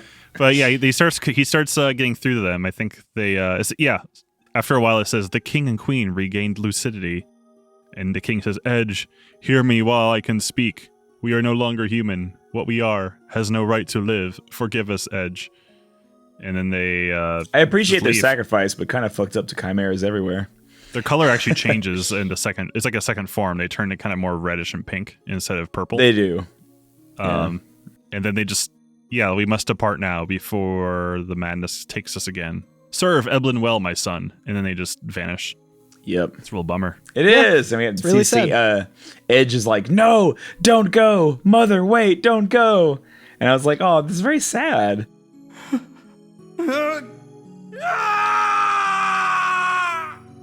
Such cruelty. It's inhuman. Rubicante, for this, you will pay! Yeah. I think there's Or also Edge. a bit with like Rose is trying to console Edge at one point, and then I think Rubicante just Our appears. spicy boy appears. Hell yeah. With that spicy leg. Get that stanky leg. It's like the Showgirls cover poster. But it's just like Rubiconte's leg. That's great. It looks like he's like an old-timey cartoon trying to hitchhike, like Daffy Duck, like pulling up the fur on his, or Bugs Bunny pulling up the fur on his leg to... Yeah. Rubiconte put on a garter. What? My favorite version of that, like showing the leg to hitchhike, was the Joker hitchhiking, even though Harley Quinn was already picking him up. The thing is that it was from the animated series. He pulls up his pant leg, and it looks what you thought were just like his socks is actually just white leg all the way up. He's wearing no socks on these pumps that he's wearing. It's just weird. Must be super sweaty. But anyway. Our spicy boy Rubiconte appears. And he tells us about his devious plan, which is, he says, Lugai, how dare he? And like Edge is like ready to fucking throw down. He's like, he's like, sick bastard. For this, he's like, you will pay. Yeah, and Rubiconte's like, yo, it was Lugai who turned your parents into monsters. I'm sorry for your loss. Like, know that my only wish is a fair fight. Yeah, I love the line that he says here, at least in the, I think the 3D version, where he says, It was Lugai who made chimerae of your parents. I shared no hand in his perversities. They shame me as they grieve you. And I was like, ooh. I was like, oh, this is embarrassing. Yeah, he's like, oh, so embarrassing that he's done this. Yeah, so like, once again, like, Rubiconte, interesting character. I like him. He's cool. He's got class. And then, but his hiring practices are a little iffy. That's right, yeah. Edge says, don't speak of shame. And Rubiconte says, I respect men like you, men with courage, but you are a slave to your emotions, and so will never know true strength. Such is the curse of men. And then Edge, to just Rosa show how says, angry... I am no man, and stabs him in the face, and he like crinkles up like a fucking like soda can. Yeah. And to show him how angry he can be, Edge loses his fucking mind and goes Super Saiyan pretty much. Like in the 3D version, he literally has like power surrounding him like Dragon Ball Z. And he's like screaming. And the game tells us that Edge's anger awakened his latent powers. He learns the skills Flood and Blitz. Yeah. He's playing NFL cool. Blitz now. Here comes the flood again. Into the flood again. And then Rubiconte's like, oh, wow, you're interesting to be able to unlock all that energy and all that skill through sheer anger alone. It's like Vegeta, how Vegeta learned how to do Super Saiyan. Yeah. He just went and punched meteors for a while and screamed. But he says, the frozen winds of Hell's ninth circle could not penetrate this cloak of flame I wear. Come, I will heal your wounds. Face me at full strength. And he does. He heals us up. That's cool as shit that he says that. It's not as poetic in the version I'm playing. He says something more along the lines of like, well, this is interesting. Still, nothing can penetrate my cloak of flame, not even ice. And then, and he doesn't do anything. Like, he just stands there. He doesn't do anything. And I was like, okay, I'm going to go save. And it's really cool because it's playing this awesome dramatic song. And it's like, it's a really good moment. And then I'm just like, okay, hang on one sec. I'm going to go save. I'll be right back. I went back to save and like heal up my party with a tent. Walked all the way back. Got lost on the way there. The music changed back to just the generic Tower of Babel. And I'm like, oh. And then I like was getting into like random battles that I was just running from. Saved, used the tent, went back up. It wasn't playing the cool music anymore. And then I was like, okay, I'm ready to fight now. And then he's like, I will heal you. And I was like, fuck. Just Carl's party showing up and everyone has like to-go containers and like... It shows up late to the battle with Rubiconte with Starbucks. Sorry, dude. I just got... Oh shit, dude. Did you want anything? I do want to point out one musical thing, actually, that happened before we fought Edge's parents. When they're first speaking to him and they're like, come with us. You should come with us. And they finally say... come to hell. It plays this like 4-note stab that is hilarious, and I love it because like it doesn't go into anything. It just goes da da da da. Yeah, it's just the first 4 notes of the Hell song by who's that? Sum 41. It's basically just the dramatic prairie dog meme. yeah, exactly. And like it's so like out of left field that I love it. It has like a goofiness to it that I really enjoy. Behold. But yeah, Ruby lets us walk away. We can like re-equip. We can go save. We can do whatever. And he heals us back to full HP and MP before we fight him. Yeah. Yeah, he's a real homie. And I had, once again, 2 very different experiences from the 2D to the 3D version in this fight. I didn't really have too much of an issue. It was a tough fight. Like it wasn't free by any means, and I don't know what the trick for it is or anything. Like I don't know what the angle is. I just kind of like I just used reflect and put on like shell on the full party and kind of just like tanked through as much as I could and attacked him when I could, and eventually I was able to kill him. So in the 3D version, what I noticed very quickly is that he has 2 kind of stances. Yeah. He's doing the cloak, like Bela Lugosi cloak thing. Yeah. And then sometimes he's doing the flash thing where he just shows them all where he his flashes you. And whether the flood attack hurts him or heals him depends on that either of those poses. So they'll hurt him if he's in defending mode, but it'll actually heal him if he's has his cape open for some reason. So I think so I guess flood kind of follows like ice. It's kind of remind me a little bit of the Luge fight where things is it were the other way swapped. around? It might be the other way around. I think it's the other way around, where if it's open it hurts him and if it's closed it heals him. Yeah, that would make. I think that makes sense. I remember. I think I only used flood once, and it didn't heal him at all. But then throughout the course of the fight, he would cast Blizzara on himself or Blizzaga on himself. Oh, and I think it was when his cloak was closed that it would give him. It would heal him. Yeah. So I was like, okay, I'm just not going to use that spell at all, and I'm just going to fucking go at him with everything I got. At least his dialogue is supposed to be a hint, I guess, where not even ice can penetrate his cloak. Yeah. It actually gives him health, and so when he's open, that means like, oh, cool, now the ice can get in. The bears the question: why would you open up your ice shield? Let me tell you why. Because in the 3D version, he can cast Inferno when his cloak is open, and it's not that's true. And it's not a reaction to anything. He just does it sometimes. And in the 3D version, it would kill everyone but Cecil. Whether I was full health, whether I had shell or not, it didn't matter.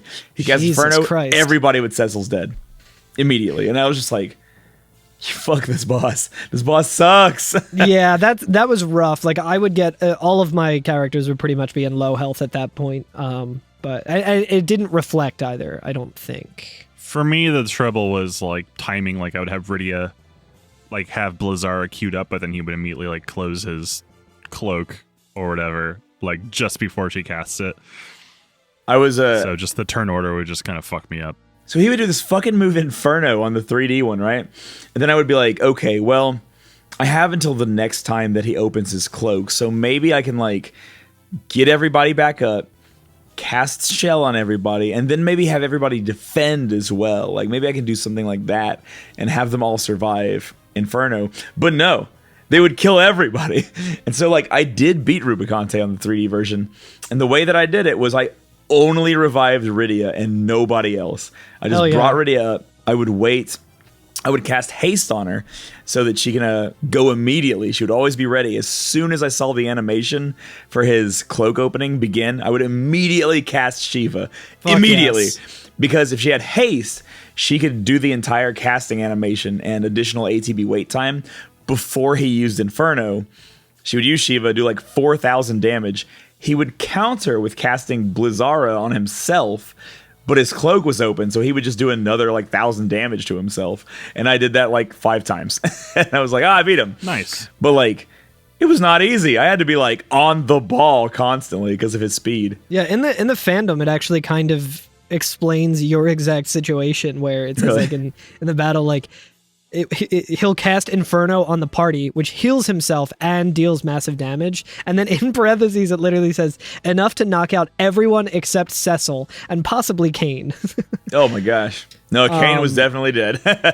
Yeah, apparently if you steal with Edge when his cloak is open, he'll close it, which is pretty cool. Oh, yeah, I read that. Interesting. That's really cool. Tickle attack. Yeah, coming in. Just gets in there. Yeah, he's like, oh, yeah, he closes it back up. No. Yeah, so he has a high chance of countering physical attacks as well with Fira, and that wasn't too big of a deal for me because all of my party, for the most part, unless they got knocked out and came back, had shell on them. So it didn't deal massive damage.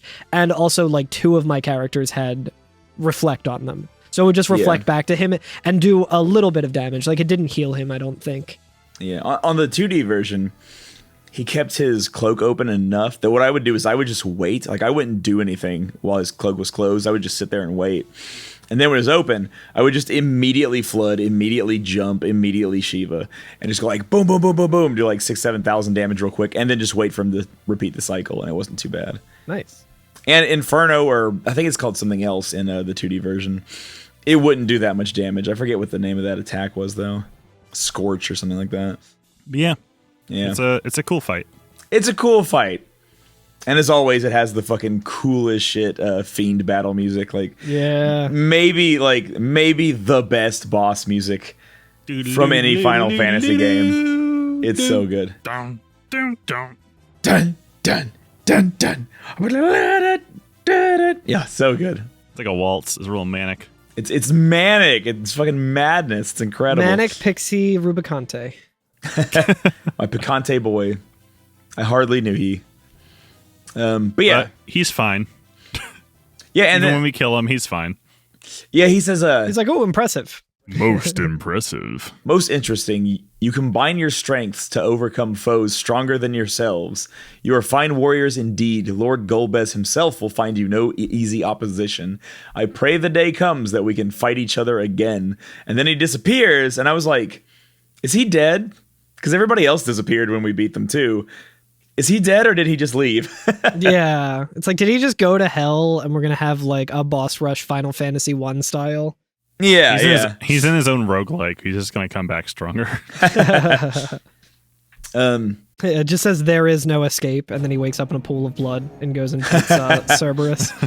And then remember talking to that guy in the cave named Seneschal? Yes. Yeah. Seneschal rolls up right after this boss, and he's like, all right, we're ready to go. Let's kick Rubicante's ass. Let's fuck him up. He's like, Edge, you got backup. Let's fucking go. Yeah, let's fucking go. Yeah, and we're just like, oh, yeah, we already did that. And he's like, oh, shouldn't have expected any less of you. Well, have a good time. And he pretty much just leaves. He just dips. Like, he doesn't even, like, bring us good information or anything. He's not like, here's something to like make the plot go on. He's just pure comic relief. Pure comic relief. We're ready. Oh, it's done. See you later. I mean, the 3-1, they was like, these are the folks who helped me. I was like, oh, I see. And then bye. Let's see. Yeah, Edge is like, everything that's been done has been at this Golbez's command. Then I must not go unpunished. And so basically, it's like it's the departure of Edge from Eblin. I think is like, but Your Highness, your people need you now. Eblin must be rebuilt. He's like, this isn't just about Eblin. It's about the whole world. Like, I have to stop him. Yeah. And then Sentinel Senshal is like, well, then, do be careful. Of course. Leave this to me, says Edge. Yeah, Very well. We will do your best to protect Eblin in your absence. Please, take care of your young prince. Yeah, so we now actually have Edge as a permanent party member. May shadow hide you, Your Highness, is a cool departure message from the ninjas. Yeah. Or a permanent member of the party until the game decides that we need a different permanent member of the party. And this scene just seems like it's just exclusively the developers like, well, they don't need to go back to Eblin for any reason, like the past missions. So I guess we need to like just throw in so he's not just abandoning his cause. Right. Neither of you have played further than this, right? No. Right. Yeah. And you don't know what happens? No. Sick. Okay. Is this Edward? No. No, we are going to lose a party member one more time. I wasn't sure this is like Secret Edward. And I'm interested to see. I wonder, could you all guess which party member we're going to lose? Probably Edge. Kane. We're not just going to go down, but it could be anyone. I'm excited. Yeah, it doesn't matter. Who cares? I'm excited. We'll get there when we get there. We'll get there when we get there. Okay. Fly me to the moon. So we have Edge permanently now. He's part of our party. And we go into the crystal room. We actually made it. We made it to the crystal room. Finally, the plan that we have worked foolproofly. I love the stupid interaction. The stupid interaction where Edge is like immediately taking charge. Like, all right, let's go get this Golbez. And then Rydia's like, we came here for the crystals. Right, I knew that. Follow me. Yeah, he just says in mine, whatever, lead the way. Yeah, I love the back and forth between Edge and Iridia. Fucking fantastic. But yeah, the next room, it literally is the crystal room. We've failed to grab the crystals fucking 7 distinct times thus far. Finally, they're right in front of our faces. We can literally see them. They are right there. Nothing's gonna stop us now. It's like Sideshow Bob with the rakes. Yeah. Like, what do you think? We're like 4 steps away from the first one or something like that. Mm-hmm. Yeah. And the first tile we walk onto is a trap door. Yup, and it's I think it's Edge who says it's a trap. Or no, it's Cecil. It's Cecil. Admiral Akbar's it. And yeah, I think I heard exactly 1 second of the crystal room theme that didn't. Yeah. And then just it's a trap, and a fucking trap door opens and we fall. Yep. And we fall. The 3D one at least lets you walk up to the altar, but Oh, that's cool. And we fall all the way back down into the underworld. subterranean levels, the underworld levels of the tower, right? Yeah. Once again, the party says so much, and we continue exploring. yeah, but now we're on a different part of the map of the subterranean. We were on floors that we've been on before, but on parts of that map that we Yeah. can't reach, which is nice. There's a map, or there's an area in here that in the 3D one, because you get map completion percentages, if you've completed both halves of the map, because you had to do it 100% on both times, you finally get the reward for that, and that's an elixir. And I was like, oh, that's worth it.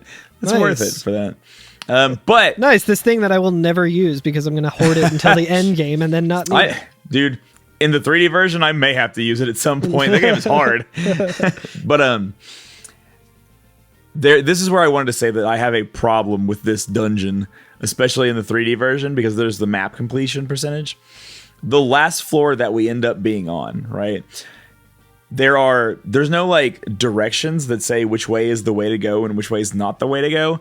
But if you walk into one of the rooms, the next cutscene begins and you can just never come back. And so I've thus far missed one map in the entire game, and I can never go back and get it. And I'm fucking pissed as shit. I fucking hate that so much in games when they do that shit.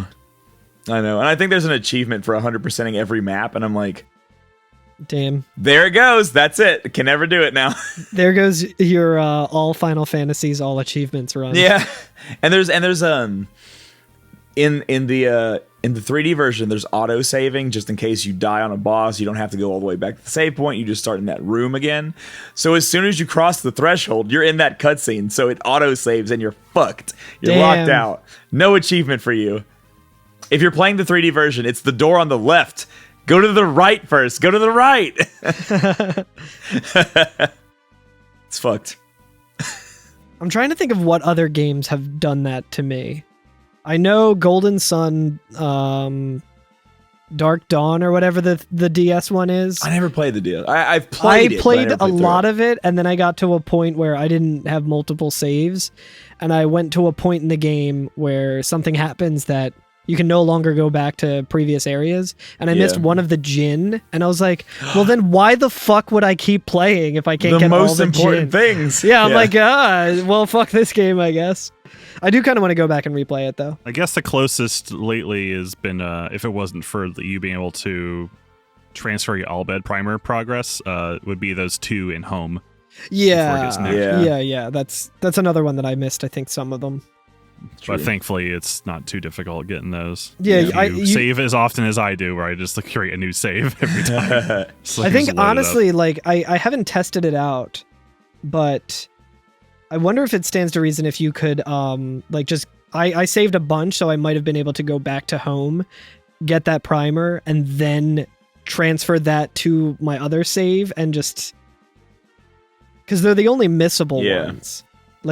Make sure I have all the missable ones, and then maybe go back to the areas that if the other ones, if it like overwrote the ones that I didn't get or whatever. But I think I could have just done that. I kind of want to try that. Maybe I'll just go back to my home file and. So anyway, we fell to our death, presumably.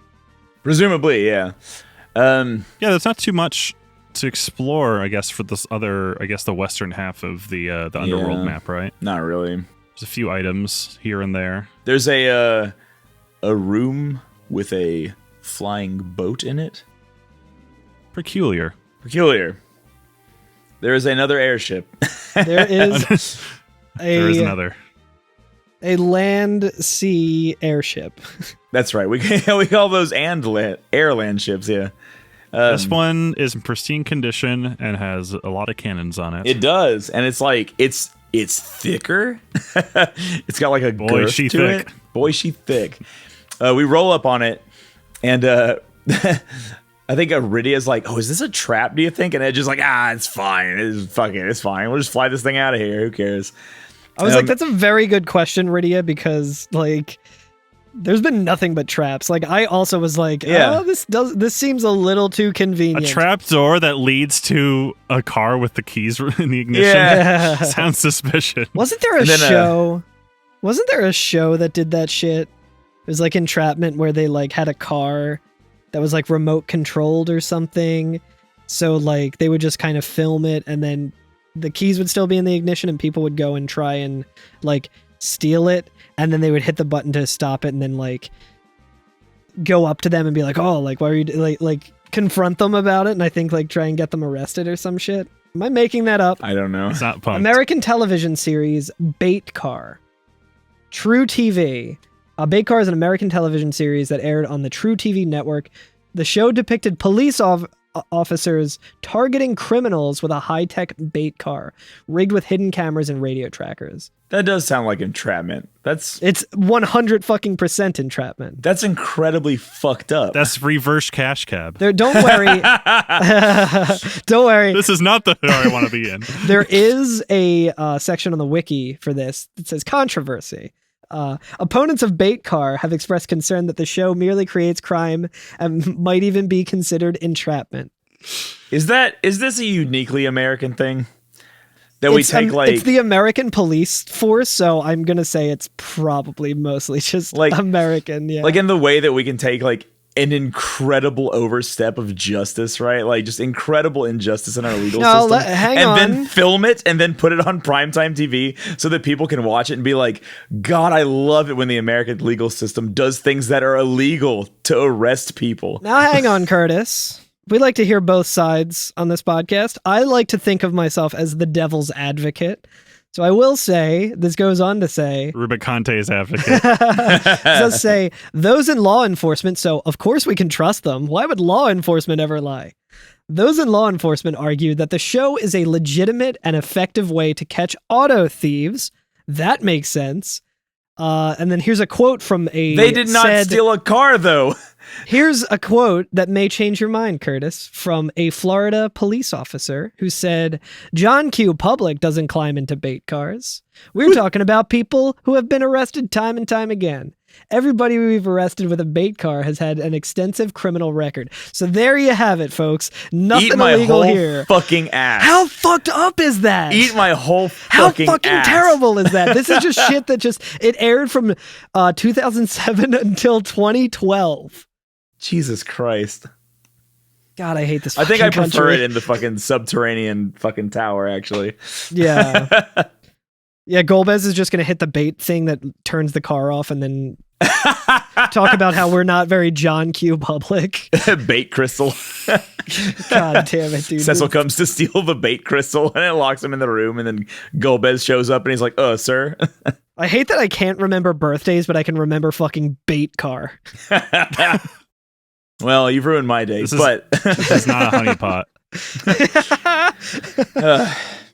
But the Edge says Edge, we'll name it the Falcon. John Q. Edge says, yeah, let's name it the Falcon. I can't believe they're doing that, where there's like the first one's called the Enterprise and this one's called the Falcon. Oh my God, I just fucking realized that. I didn't get it until just now either. God damn it, dude. It's got both of them. It's called the Octogenarian Falcon. We'll call her the Falcon. I guess Falcon if you're like a Harrison Ford. Yeah. If you're a Harrison Ford stan. If you're a Harrison like Ford or Harrison's Fords. I like that after he Let's says see that, what you can do, Falcon. Then Rydia says, "Oh, brother." I do love Rydia here. Like, literally, in my version, he's just like, she's not bad. Let's call her Falcon. What do you think, Rydia? And she's like, oh, whatever. Just fucking... Yeah. I do like that the ship has kind of more bat-like wings because we're in the underworld.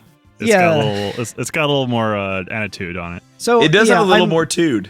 I'm wondering about this ship. Is this just like a Red Wings ship that was like commandeered or whatever by Golbez, or is this just like a dwarfish airship?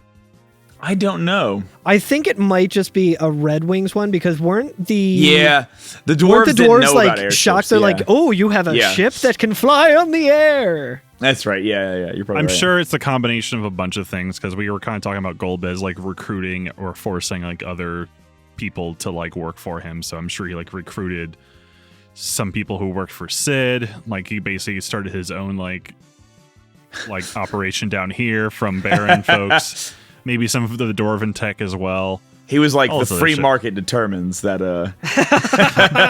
if I make a competitor, he's creating jobs.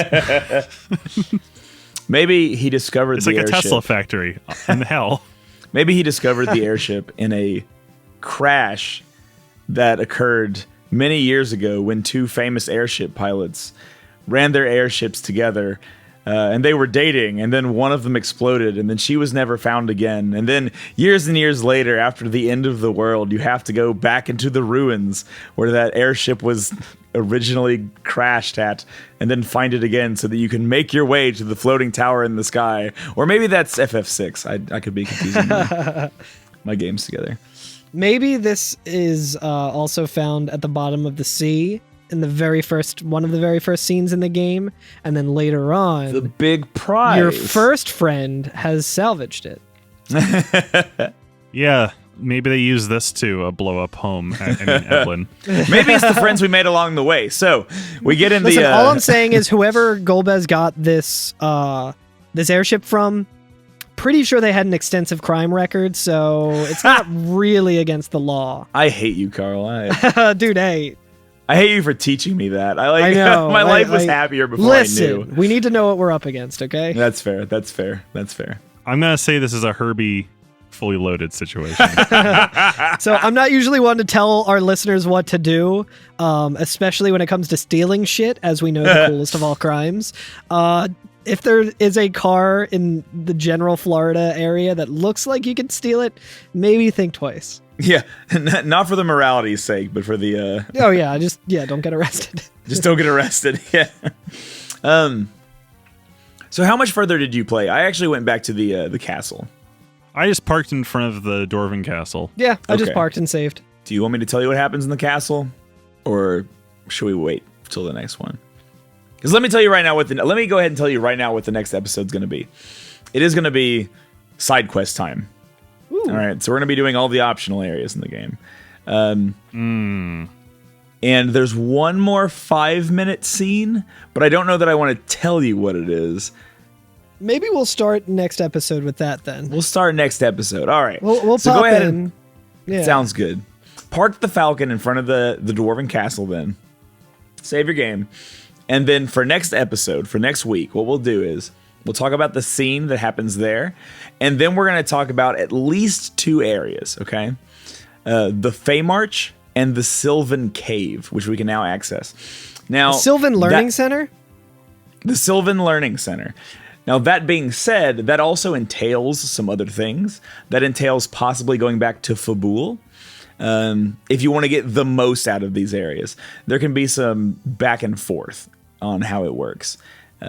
Because there's the getting into the place and getting to the areas that we want to go. And then there's also the extra little side things that we can do along the way that are involved with these areas.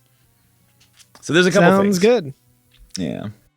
Get your mobile device loaded up with google.com if you're having trouble finding what you're supposed to do. And let's also talk about this is not like a big deal, but let's talk about the Smithy. There's a Smithy, a blacksmith in the underworld. Let's talk about him. And if you want, we can also talk about There's, again, not really a lot to talk about, but there's one more area on the overworld where we can get the greatest armor in the game. I don't know that you can get it right now, but there's a guy who will talk about it and just be like, hey, I found this. So basically just go all over the world except for the sealed cave. Travel the world, see what you can see, get into some new things. If you find the sealed cave, you've gone too far. If you find the sealed cave, you've gone too far. Exactly. Sound good? Are there seals there? There's seals there. You have to break the seal and get the jalapeno jar open. Ooh. How did that go, by the way? Did you ever open that jalapeno jar that you were having I did trouble open with? that jalapeno jar. I posted last night on Twitter that I was having trouble opening a jalapeno jar. It was very difficult to open. So I read online that there's a couple things that you could do for it. So I turned it upside down. One thing you can do. One thing you can do. Lugate's key. Yeah, and then I just punched the shit out of the bottom of it. And it One did, in thing fact, you can break the do seal. is give up. You could give up, but that was not on the. I menu use a for me. belt sometimes as like a kind of you slip it on and kind of give it a little Ooh. kind of a noose around it. Wait. It kind of gives you a little an extra leather thing to. The problem to kinda was grip that my left hand was nice and dry. You get a good grip on it, but my right hand was all goopy and sweaty, and I just couldn't do it. Well, there's your problem. Well, there's your problem. So, yeah, that'll be. There's also this plumbing tool. Oh yeah. You know nice. what? I have one of those. I should have used that. It's used for loosening some pipes sometimes, but you definitely use it on jars. I'll loosen your pipes, baby. Aw. Is that fucked up? Anyway, sorry. That's sweet. Okay. My pipes have been very uptight lately. Oh, Alex tight pipes. Yeah. The way it's perceived, if it's fucked up or not, depends on how it's received. So if Alex puts like the cute Instagram like heart filter that zooms in, that blend din din din, Yeah, when you're saying right. that, then it's very sweet.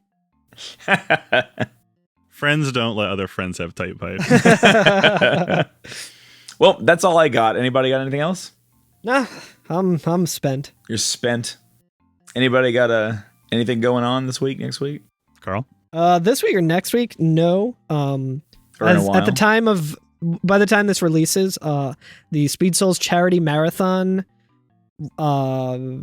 schedule is the word I was looking for, will be live. So that is going to be happening Live. November 4th to the 7th.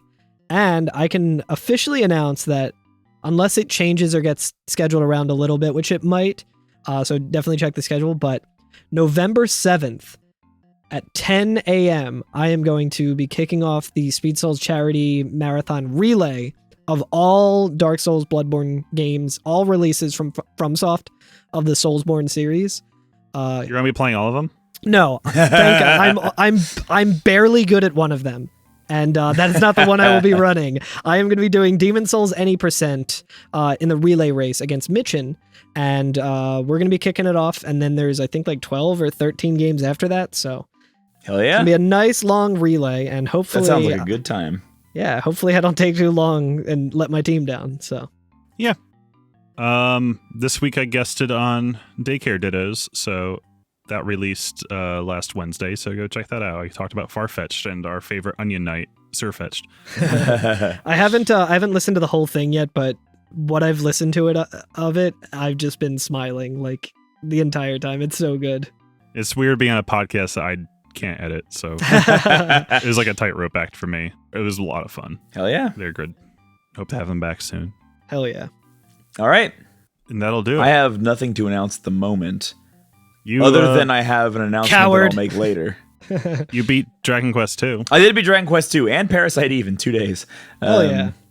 And now we're on to Illusion of Gaia, but that may even be beaten by tonight. Who knows? Was that another game that was almost Final Fantasy IV? No, that was Secret of Mana. Okay. Let me tell you though, I've never played, I've never really even heard of Illusion of Gaia. My impressions right now, fucking 11 out of 10. Fucking good ass game. Let me tell you, you don't even have to put this in the pod. I just want to tell you guys, Alex and Carl, a scene that happened in this game. Okay. I may have read about it when you were tweeting about it. Okay. One of the characters that follows you around is a princess, and she has a baby pet pig, right? And at some point, it sounds so fucked up to say because it is fucked up. The starving people are going to cook and eat you. so that they do not starve to death. And then the baby pig runs up to save you, and it saves you by throwing itself on the fire and cooking itself, right? And so the pig's like, no, I will save you. And then it jumps on there. And then once it cooks itself, the ghost of your long dead mother comes out of the pig and says, I've come to tell you all that Hamlet, its name is Hamlet. Oh, that's such a cute name for a pig. Wanted to be food for these people. And I was like, the ghost of my dead mother, who I've not been introduced to or mentioned this game, lived inside of a baby pig that was owned by a princess that sacrificed itself by throwing itself on a fire to be cooked for the starving villagers. This game is fucking so batshit insane. Like, this Luckily, it came to light that Hamlet actually had an extensive crime record, so...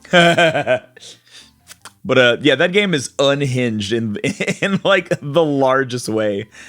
That was the bait crockpot. Things constantly happen in that game that I'm just like, what the absolute fuck is happening? Like, at some point in time, you go to Mu or Lemuria or Atlantis, you know, that place, right? And it turns out that it's run by vampires. And so, like, vampires come from Atlantis, I guess. And yeah, it tracks. It makes sense. And some real weird shit goes down there. And the way that they try to defeat you, right, is by strapping a giant cartoon bomb to one of your friends, like a giant, like one of those like round spherical black bombs, and you fight them both while a cartoony like music plays and like a number counts down on the bomb. It's incredible. Damn. and then that scene ends with you having to disarm the bomb, and like there's a whole like, is it the red wire or is it the blue wire? Like, what a fucking unhinged game. It's incredible. 10 out of 10. Illusion of Gaia. Everybody play it. Well, thank you to Night of the Round for the theme music. Today is Bandcamp Friday, so please go support them on Bandcamp. Thank you, Nobuo Uematsu, Junior Nakano, Kenichi Fukui. Support for the Nobuo game music. Uematsu on Bandcamp Friday as well. Oh, you could. I don't think any of his music is on Bandcamp. Oh, well, maybe not. Doom is right here. I did not even see Oh, him. just- I was like, leave us a review on iTunes. Come visit us on YouTube. Leave us a message at 530 Materia. I think someone left us a message, right, Curtis, that you were mentioning? I didn't actually listen to it. Someone did leave us a message. Would you like me to read it? Yes. Okay. Would you like me to read who sent it? It's up to you. Okay. Hold on. Let me get to it. This is from our boy Dan. The question literally just says, when was your first smooch? And the answer to that is during FF10, when the three of us could record in the same room. We just made out constantly before we would record the podcast. So there's your answer to that. And the other one says, and this is to you guys, by the way. I'm not going to like read it verbatim because it's pretty loud or pretty long. But it says, I constantly got your guys' voices confused with another podcast. Have you heard of the podcast Bonfireside Chat? Oh. And I was like, no, of course not. That's definitely Never heard about that. That's definitely not the podcast that we listened to, and then we're like, we should do a podcast basically exactly just like that. Except bad. Except bad. Yeah. So that's exciting. Yeah, I love that. A friend of ours was actually on an episode of Bonfireside Chat. I think Illusory Wall is what he goes by in the Souls community, also known as Bucky to like the VGM scene, former drummer of Chromelodian. Really great person. Friend of ours from the music scene that, weirdly enough, I was friends with him, and he's like a legend in the Dark Souls scene before I even played Dark Souls, so... Before I knew he was a legend, I was just like, oh shit, he's like a big deal there too. Yeah, I didn't know that. Yeah, I knew him from the music scene, and then was like, oh wait, apparently he's the guy. He's the Dark Souls guy. Incredible. Hell yeah. Hell yeah. Well, I don't know that podcast. You ought to play Dark Souls and listen to it. All right. Or don't play Dark Souls and listen to it, frankly. It's really good. True. You'll learn everything you need to know about Dark Souls by listening to it. You will know everything about Dark Souls by the time you're done. Well, in any case, you can find us at EveryFNFF on Twitter, Instagram, and join our Discord. Or else. Alex, do you wanna come with us to hell? Ah! You want to pod with us to hell? It's gotta have the word podcast in it, Carl. Oh shit. I'm sorry. I'm kidding. I'm sorry. No, I don't. Whatever. I was like, that would be a funny joke, and then I said it, and then I felt bad that I yelled at my boy Carl, and I was no, it's all good. Even in jest, that didn't feel good. The frozen winds of Hell's Ninth Circle cannot penetrate this pod of flame I cast. Ooh. Can we all three do one now? Because I have a good one too. Yeah, take it away. This podcast, it shames me as it grieves you. Yeah, that's the best one. Okay. Right. See you next week, guys. Bye. Bye.